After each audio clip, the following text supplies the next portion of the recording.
Hello everyone. तो इस video में मैं आपको ओशन चैलेंज डीएफ का एक कंप्लीट ओवरव्यू दूंगा कि कैसे आप हर हफ्ते चैलेंज डीएफ में पार्टिसिपेट करके 5000 ओशन का एक प्राइस पूल शेयर कर सकते हो। तो चैलेंज डीएफ इसकी full form challenge data farming.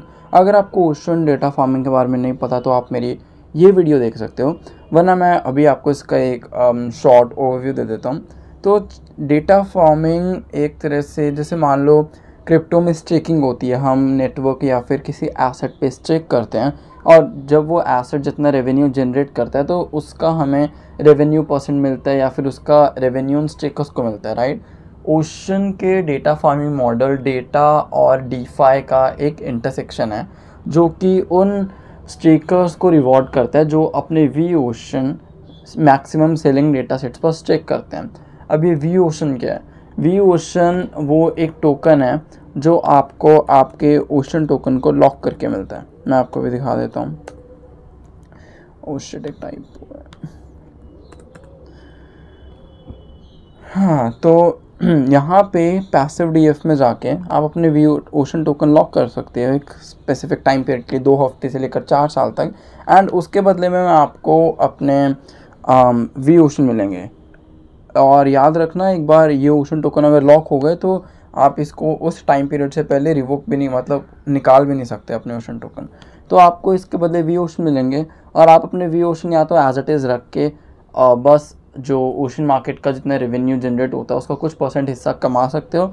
Otherwise आप अपने वी ओशन को यहाँ पे इन डेटा सेट्स पे स्टेक करके, जो कि आपको लगता है कि बहुत अच्छे, मतलब बहुत पोटेंशियल क्वालिटी डेटा सेट्स हैं, उनकी सेलिंग होगी तो उन पे आप स्टेक कर सकते हो। जैसे कि ये डेटा सेट जिस पे सबसे ज़्यादा वी ओशन एलोकेटेड है जो कि है डेक्स वॉल्यूम इन डिटेल्स, जिस पे करीब 5.4 मिलियन वी ओशन एलोकेटेड है। तो इस पर 36 सेल्स हैं। तो अगर हर एक सेल का जो कुछ ट्रांजैक्शन हुई होगी, जो ट्रांजैक्शन फीस होगी, उसका थोड़ा सा कट इन वी ओशन होल्डर्स को गया होगा। अब यहाँ पे ये रिवॉर्ड इनके लिए कम होगा क्योंकि बहुत सारे वी ओशन एलोकेटेड हैं। तो मतलब ये वही कि जब एक बंद शेयर की ज़्यादा होल्डिंग्स होती हैं तो उसके रिवॉर्ड्स डाइल्यूट हो जाते हैं। तो अगर हम ये दूसरा डेटा सेट देखें, BTC USDT ऑर्डर बुक, इसकी कंपेरेटिवली ज़्यादा सेल्स हैं और इसमें कम वी ओशन एलोकेटेड है, तो मतलब ज़्यादा रिवॉर्ड्स के चांसेस हैं। और अगर हम इसको देखें US gasoline prices weekly update, इसमें 44 सेल्स हैं और उतने ही कम वी ओशन एलोकेटेड है, मतलब कि बहुत ही ज़्यादा कम, 666,000 और वही प्राइस है 1000 एमोशन।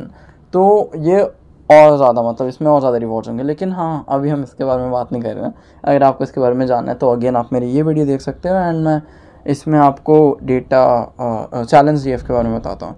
तो चैलेंज डीएफ में आपको एज सच कुछ उसकी ज़रूरत नहीं है अपने वी ओशन कहीं स्टेक करने की। चैलेंज डीएफ बिल्कुल ही data scientist, data science area की तरफ आ जाता है और यहाँ पे आपको इथीरियम का प्राइस प्रेडिक्ट करना होगा।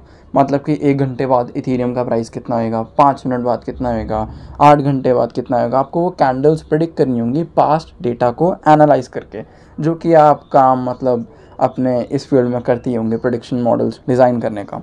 तो सबसे पहली बात, प्राइस पूल 5000 ओशन, ये मैंने आपको स्टार्टिंग में बताया।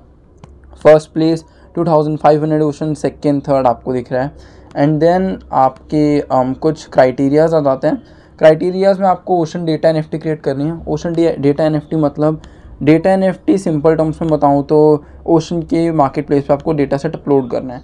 इसके ऊपर भी मैंने एक वीडियो बना रखी है और ये बहुत सिंपल है, मतलब इतना कि मैंने खुद का एक डेटा सेट अपलोड कर रखा है एंड इसकी 4.5 यूरोज़ की सेल्स भी हो चुकी हैं, मतलब 4 सेल्स हो चुकी हैं और मैंने इसको 3.69 एमोशन में लिस्ट किया और ये मेरा ट्विटर डेटा है, मतलब ट्विटर पे जो मैंने ट्वीट्स किए हैं।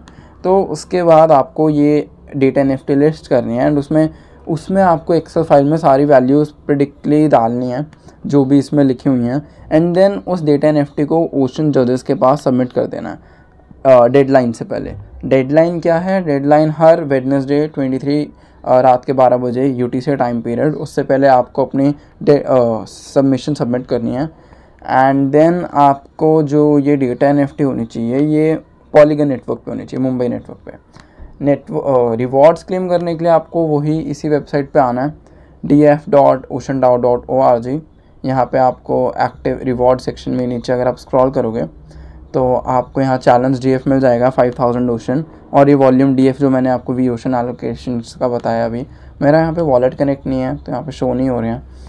तो पार्टिसिपेट में अगर हम क्लिक करेंगे तो यहाँ पे हमें ये चैलेंज DF के मेन पेज पे ले आएगा। यहाँ पे हम प्रीवियस विनर्स देख सकते हैं जिनके सबसे ज़्यादा अच्छी प्रेडिक्शन सही हैं, एंड अभी तक 1 2 3 4 5 राउंड्स हो चुके हैं इसके।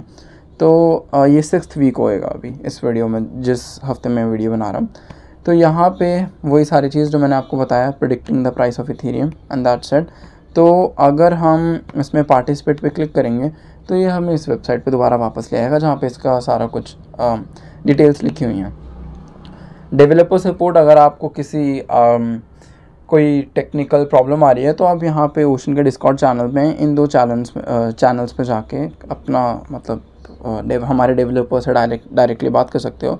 अब ये नीचे थोड़ा सा टेक्निकल डिटेल्स आ जाती है, इसका सेटअप वगैरह सब कुछ, ये आप प्रोग्रामों से तो आप ज़्यादा ढंग से समझ पाओगे। तो प्रेडिक्शंस, अब इसका डेटा कहाँ से लाएं हम, तो यहाँ पे एक और रीडमी का लिंक है, एंड इसमें हमारे पास नीचे एग्जांपल डेटा सोर्सेज आ जाते हैं। तो ये डेटा सोर्सेज ज़्यादातर बाइनेंस के ही हैं, और हाँ, बाइनेंस एक बहुत बड़ी एक्सचेंज है, बहुत पावरफुल एक्सचेंज है, तो उसका डेटा रिलायबल भी होगा और अच्छा भी होगा। लेकिन अगर आपके लिए ये भी सफिशेंट नहीं है तो आप मोर डेटा सोर्सेज में जाके, और आपके पास बहुत ब्लॉकचेन और क्रिप्टो वेबसाइट्स आ जाती हैं, यहाँ से आप डेटा फेच कर सकते हो, एंड देन यहाँ से आप अपने इस डेटा को यूज़ करके अपने प्रेडिक्शन मॉडल्स बना सकते हो। तो अब हमारे पास यहाँ पे आता है हाँ, तो ये एक ब्रीफ ओवरव्यू था ओशन चैलेंज DF का।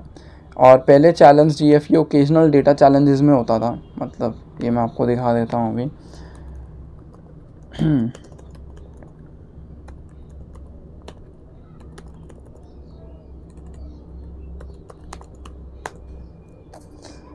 Site can't be reached, oh shit, एक टाइपो।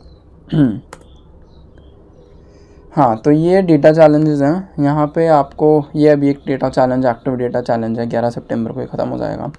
और पास्ट डेटा चैलेंजेस ये रहे, पहले ये प्रेडिक्ट ETH 5, प्रेडिक्ट ETH 6, ये ओकेजनल डेटा चैलेंजेस होते थे, लेकिन अब ये ETH प्रेडिक्शन का जो चैलेंज है ये अब ये एक रिकरिंग चैलेंज बन चुका है। एंड तो अगर आपके पास कोई क्वेश्चन है तो आप नीचे कमेंट से पूछ सकते हो। एंड हाँ, और तब तक के लिए bye bye, thank you so much.